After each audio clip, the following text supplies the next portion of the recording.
Are there any games you regret not being able to beat? I always regret not being able to beat Ninja Gaiden as a kid because I used to rent that freaking sucker almost every other month and would always get up to the last level and then just fall short and that destroyed my eyesight probably because of that. It was just one of those things where it's like I want to beat Ninja Gaiden, and then it's like I could never beat Mike Tyson's Punch-Out as a kid. Could never do it. Get up to Mike Tyson without using the code.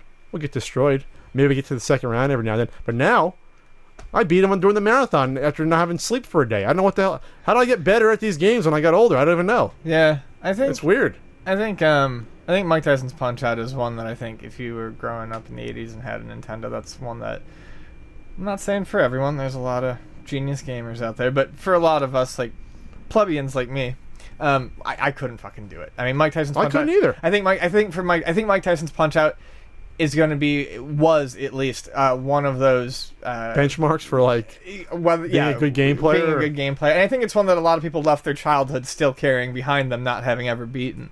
As far as modern day stuff, a lot of stuff on my Xbox 360 because it was built like shit and broke down, so I have a pile of games that's useless. I think that's a pretty different topic, but I couldn't beat Modern Warfare 2. Through all the checkpoints every 5 seconds. No, I mean, there are some, an honest answer, there's a lot of RPGs that I have not beaten that I would love to beat, and seriously, it's simply a matter of time. I just don't have it. Trying to think of any other ones that I couldn't really beat. Oh, I could never beat, oh god. Well, I got a cheap book though.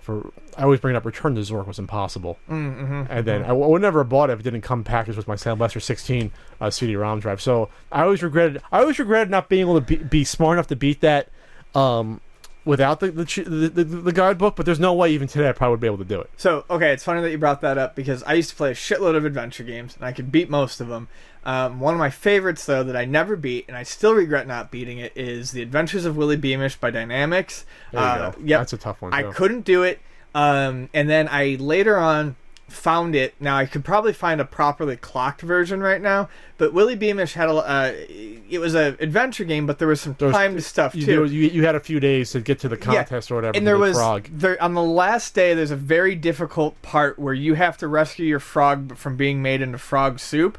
And there's timing on it, and the clocking is fucked up when you played it on later computers. Oh, really? And it was literally impossible to do. And I just banged my head constantly against it until I realized, I'm walking faster, everything's happening faster, I can't do this. Because I breezed through the first 2 days of the game like no problem. Can you buy that online on Steam or? I'd have to check GOG and see because GOG would give it to you in a format that they give you the DOS box already. Yeah. Or you can try to do it yourself with DOSBox if you have the CD-ROM stuff. Right, but like I said, if it was available on GOG, they would have DOSBox made. It's on Sega CD.